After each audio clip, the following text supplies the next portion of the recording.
tapi karena waktunya singkat sekali, jadi tentu tidak bisa kita membahas secara komprehensif. Ini menurut saya dari kelompok akuntabilitas sampai komitmen mutu tadi sudah luar biasa ya, teman-teman. Tepuk tangan dulu sekali lagi ya. Kemudian gong ya, gong ya.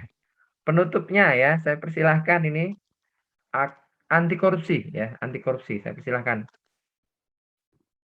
Baik, terima kasih. Assalamualaikum warahmatullahi wabarakatuh. Waalaikumsalam warahmatullahi wabarakatuh. Selamat sore, mohon izin Pak Tantowi, teman-teman semua. Pada kesempatan kali ini saya akan mewakili teman-teman dari kelompok 5 yang mengambil tentang identifikasi masalah penerapan dari anti korupsi. Nah, monggo Pak Reza untuk share screen-nya.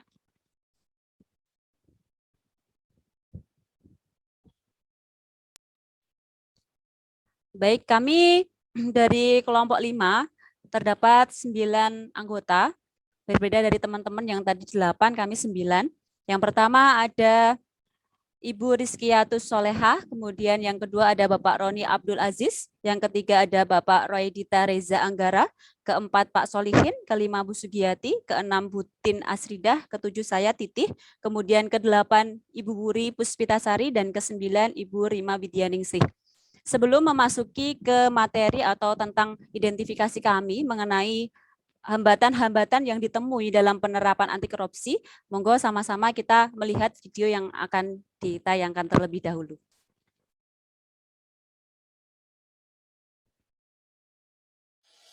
Aku ingin bercerita tentang tetanggaku yang setiap pagi selalu masa pegawai pajak motornya butut kayak gitu.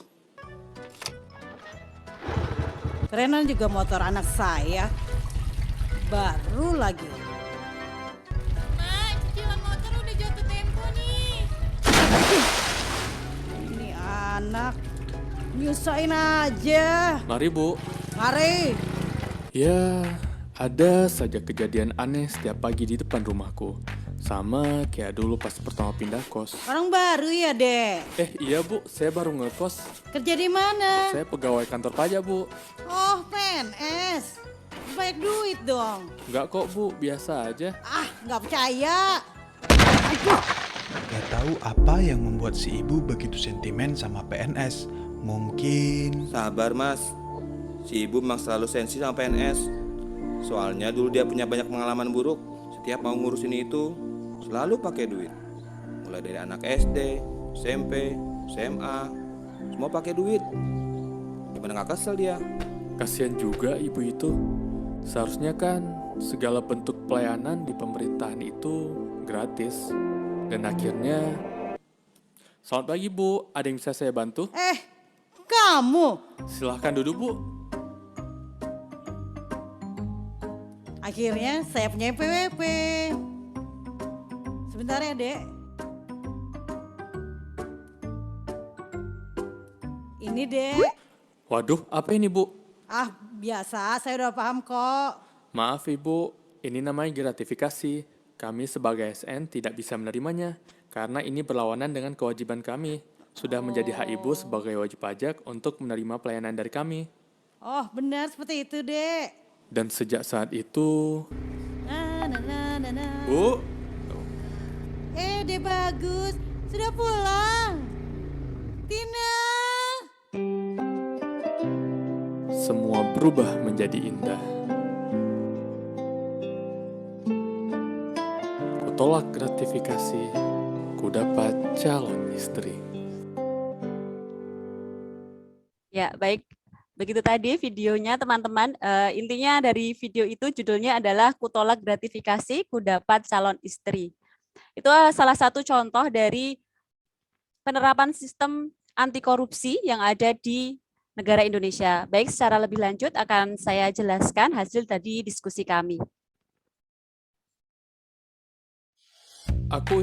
Ini adalah masalah-masalah anti korupsi yang ada di wilayah kerja kami. Jadi kami bersembilan itu dari basic yang berbeda Bapak, teman-teman. Jadi kami ada yang dari sektor guru, kemudian ada yang dari sektor kesehatan, dan juga ada yang dari sektor tenaga teknis. Jadi untuk permasalahannya kami mungkin akan lebih banyak daripada seperti kalau teman-teman yang semuanya dari guru, maka permasalahannya saya yakin hampir sama. Kami mengambil 3 permasalahan yang tadi banyak dikemukakan dari hasil diskusi kami. Yang pertama tentang adanya calo pengurusan dokumen, terutama yang di sini adalah tentang dokumen di Disdukcapil. Jadi praktek-praktek calo dulu sempat marak, meskipun sekarang sudah banyak perubahan karena sudah adanya WBBM, wilayah birokrasi bebas melayani. Kemudian yang kedua, korupsi waktu. Korupsi waktu ini adalah masalah yang tadi banyak disebutkan dari teman-teman guru. Kemudian yang ketiga adalah praktek gratifikasi dalam pelayanan. Salah satu contohnya adalah yang tadi kita lihat bersama-sama di video. Lanjut, Mas. Hambatan penerapan nilai anti korupsi berdasarkan hasil diskusi itu ada 4 hal. Yang pertama tentang hambatan struktural. Hambatan struktural ini berkaitan dengan hambatan yang bersumber dari pihak-pihak yang menyelenggarakan negara atau dari pemerintah. 1, belum berfungsinya pengawasan secara efektif. Kemudian adanya egoisme sektoral. Egoisme sektoral ini terlihat di dinas-dinas yang terutama teknis, di mana ada egoisme untuk mengambil atau meminta dana anggaran yang lebih besar untuk dinasnya dengan tujuan banyak yang terkadang tidak sesuai dengan kebutuhan. Nah, itu nanti akan meningkatkan resiko-resiko timbulnya penyimpangan dari nilai anti korupsi. Kemudian yang kedua adalah hambatan kultural. Hambatan kultural ini ada 2 hal yang kita titik beratkan. Yang pertama adalah gaya hidup. Gaya hidup seperti yang tadi di video, orang masyarakat umum itu melihat PNS adalah orang yang bergaji banyak. Kemudian dilihat, lebih bagus pakai motor daripada motor buntut. Nah, tuntutan-tuntutan gaya hidup itu meningkatkan kemungkinan pribadi itu, aku harus punya banyak uang untuk mencukupi gaya hidupku tersebut. Akan tetapi cara yang digunakannya itu salah, yakni salah satunya dengan melakukan korupsi. Kemudian yang kedua adalah rasa sungkan. Rasa sungkan yang di sini diartikan 1, ketika ada orang meminta pelayanan, itu biasanya sungkan karena sudah dibantu. Kemudian dia akan memberikan sejumlah tanda terima kasih lah atau gratifikasi. Rasa sungkan yang kedua itu adalah ketika kita melihat adanya praktek korupsi yang ada di lingkungan kita, apalagi kalau kita itu junior, kemudian di sana ada yang lebih senior, biasanya kita sebagai junior itu akan sungkan untuk menegur.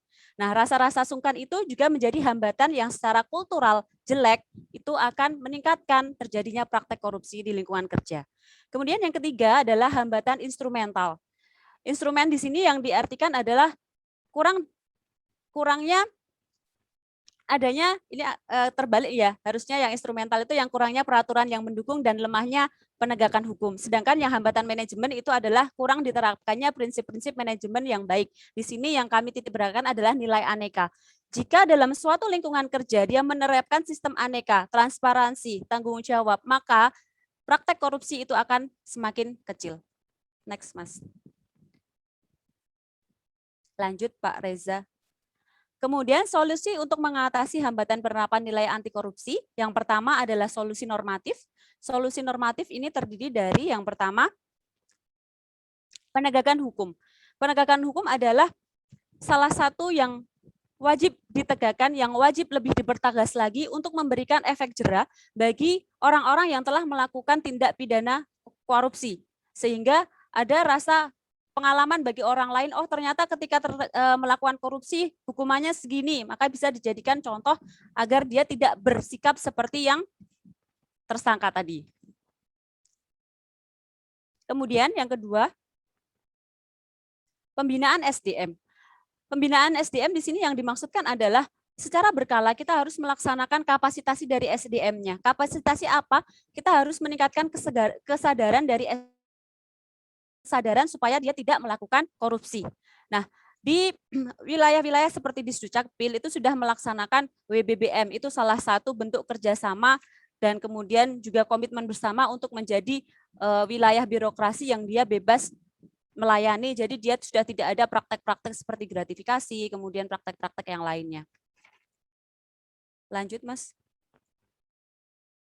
Yang ketiga adalah memperkuat transparansi pengawasan. Jadi sebagai atasan dan juga sebagai lembaga pengawas itu harus secara lebih tegas untuk mengawasi bagaimana penggunaan anggaran yang ada di wilayah pemerintahan. Next. Kemudian yang kedua adalah solusi inovatif. Solusi inovatif yang berasal dari hasil diskusi kami, yang pertama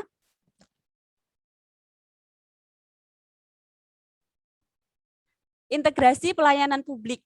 Jadi seperti yang kita tahu ada beberapa wilayah yang dia sudah melaksanakan mall pelayanan publik. Jadi nanti bisa diadop, kemudian bisa diterapkan di wilayah Kabupaten Bantul, pemerintah Kabupaten Bantul. Yang kedua, LKH ASN yang terintegrasi dengan Dukcapil. Di sini yang dimaksudkan pada praktek yang dilaksanakan, laporan harta kekayaan itu dilakukan secara pribadi. Banyak sekali harta yang dia tidak di atas namakan pribadi tapi di atas namakan anaknya, kemudian istrinya, anaknya, itu kan sulit untuk ditelusuri, maka harus ada sinkronisasi dengan data yang dari Disdukcapil. Yang ketiga, itu tentang pembuatan website Korupedia. Website ini bertujuan untuk kita memberikan sanksi sosial kepada pihak-pihak yang melaksanakan praktek korupsi sehingga ada efek jera. Karena kalau kita lihat sekarang itu hukum tentang korupsi itu sepertinya belum begitu tegas. Jadi antara yang mereka dapat dengan hukumannya itu tidak sebanding. Keuntungan yang pihak itu dapat dengan hukuman yang mereka terima itu tidak sebanding. Jadi belum ada respon yang menimbulkan jera kepada pihak-pihak tersebut. Jadi nanti dengan adanya website Korupedia itu wajah-wajah tersangka kasus korupsi itu nanti dipampang. Supaya apa? Supaya nanti ke depannya itu diingat terus, oh dia itu kasusnya korupsi, oh dia itu kasusnya korupsi. Sehingga akan menimbulkan efek sanksi sosial yang lebih berat daripada sanksi yang sebelumnya diterima. Baik, demikian tadi presentasi kami dari kelompok 5. Kalau ini sebelumnya ada behind the scene-nya kami saat tadi diskusi. Instrumen sama manajemen. Mental. Itu enggak, itu intinya, dikasih, itu intinya apa namanya, belum adanya kayak peraturan-peraturan yang mendukung itu kurang gitu loh. Kurangnya instrumen pendukung dalam bentuk peraturan perundang-undangan. Semacam lemah gitu loh penegakan hukumnya.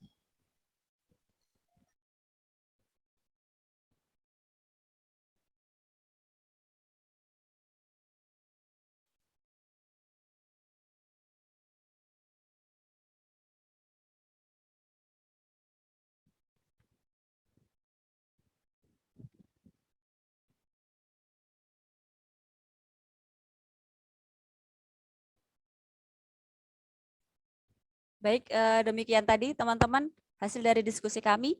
Mungkin dari kelompok 5 ada teman-teman yang mau menambahkan, monggo. Silakan, ada yang ingin menambahkan dari kelompok anti korupsi? Cukup ya, tepuk tangan ya buat kelompok anti korupsi ya.